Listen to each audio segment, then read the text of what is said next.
Bismillahirrahmanirrahim. Assalamualaikum warahmatullahi wabarakatuh. Alhamdulillahirabbil alamin. Assalatu wassalamu ala asyrofil anbiya'i wal mursalin wa ala alihi washabihi ajmain. Amma ba'du. Para pemirsa yang saya hormati, alhamdulillah pada kali ini kita bisa berjumpa lagi dalam video yang sederhana. Selawat serta salam kita sampaikan pada junjungan kita Nabi Muhammad yang mana telah membimbing kita pada jalan yang terang benderang. Para pemirsa yang saya hormati, di sini saya akan menyampaikan beberapa pengalaman terkait dengan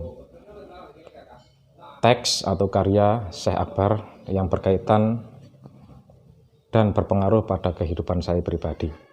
Sebagaimana yang kita ketahui bahwa dalam berumah tangga, khususnya bagi saya seorang kepala rumah tangga, menginginkan kondisi keluarga itu sesuai dengan konsep yang saya buat, entah itu kepada istri atau khususnya kepada anak-anak.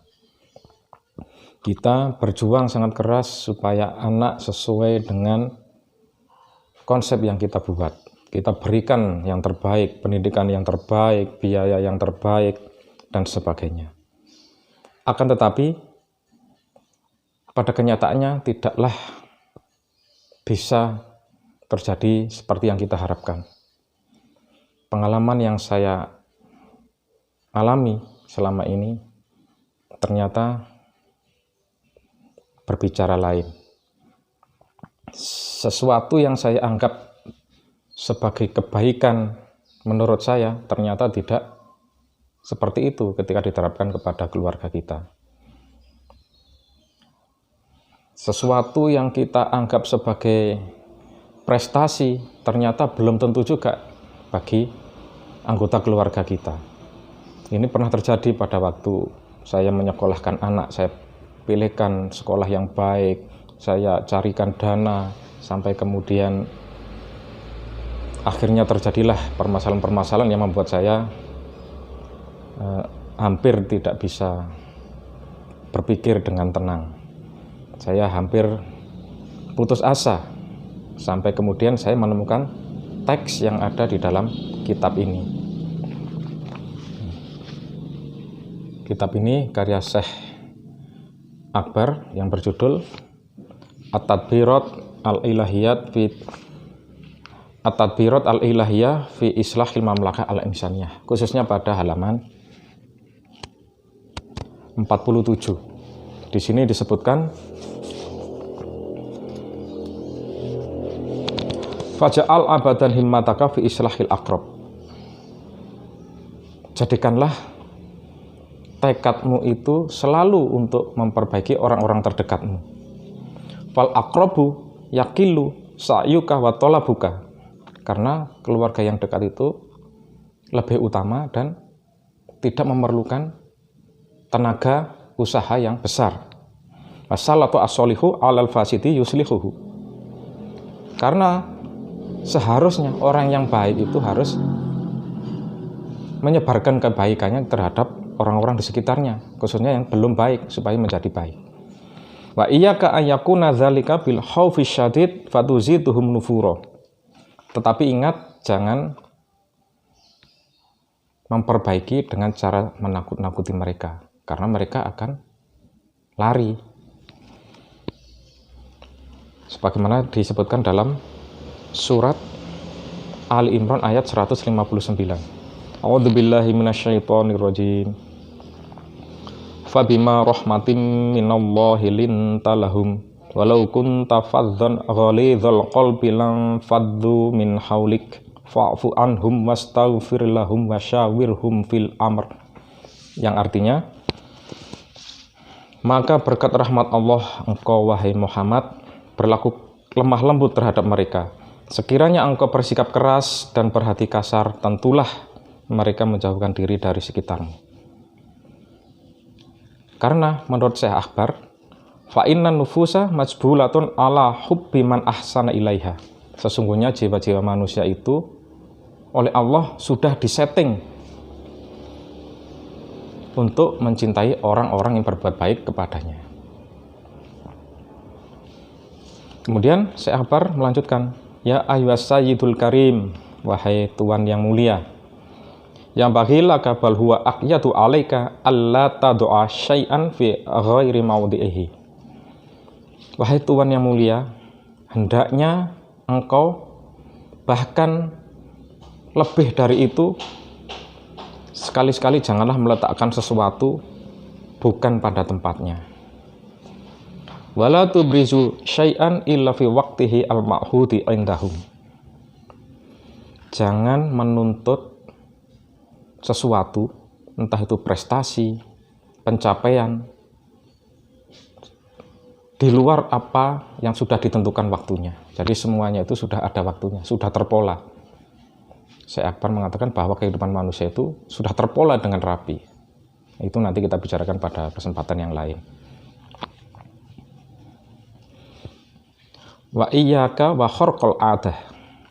Jangan sekali-sekali berbuat di luar hukum alam atau berbuat di luar kebiasaan. Apa yang dimaksud dengan di luar kebiasaan itu? Ya, kita jangan sampai mendidik anak atau memperlakukan orang-orang di sekitar kita di luar kondisi mereka, di luar umur mereka, di luar kesadaran psikologis mereka. Apa akibatnya? Wa khosotan inda masisil hajati ilaihi liyakunal qabulu alaihi asyadda. Khususnya ketika kita membutuhkan kondisi terhadap mereka, kita menuntut terhadap mereka. Jangan sampai motivasi seperti itu kemudian membuat kita berbuat di luar kondisi yang mereka punya.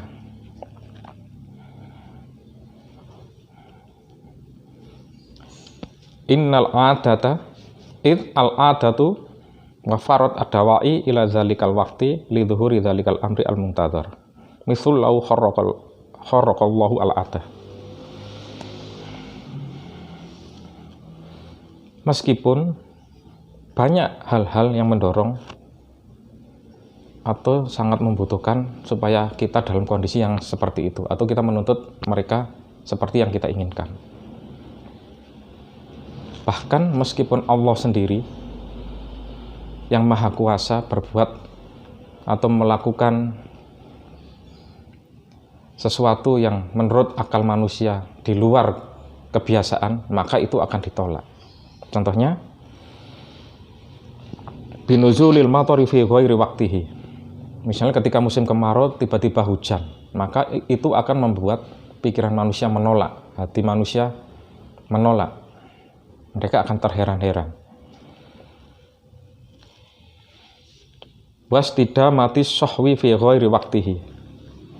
Atau membuat orang itu tidak pernah istirahat, padahal manusia yang normal itu membutuhkan istirahat. Maka hal-hal tersebut akan adda zalika ilal kunuti wal kufron, akan membuat manusia itu heran dan bahkan mungkin bisa mengingkari. Fahum al-ihsani yabghuna fil ardi fakaifa bil isaah. Padahal itu saja untuk kepentingan manusia. Allah berbuat ihsan, berbuat baik kepada manusia, itu pun masih mendapat pengingkaran. Apalagi kita sebagai seorang hamba, seorang manusia, seorang bapak, kemudian berbuat buruk kepada orang-orang sekeliling kita, maka mereka akan menolaknya. Nah,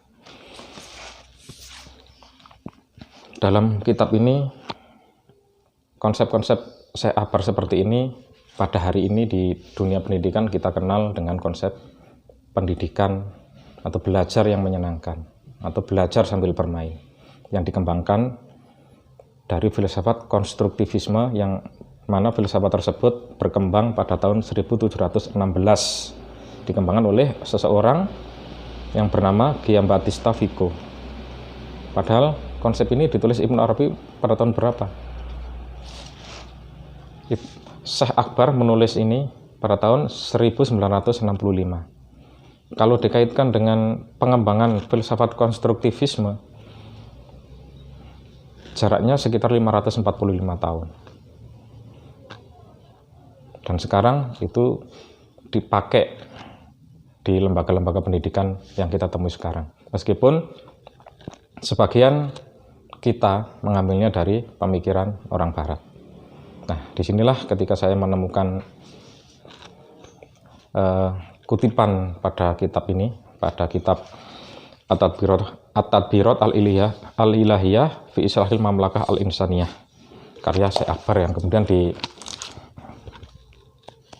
disarai oleh Syekh Husain bin To'mah dengan kitab 2 jilid tebal yang berjudul Al-Futuhat Ar-Rabbaniyah fi Syarhit Tadbirat Al-Ilahiyah fi Islahil Mamlakah Al-Insaniyah li Syekhil Akbar Muhyiddin Ibni Arabi.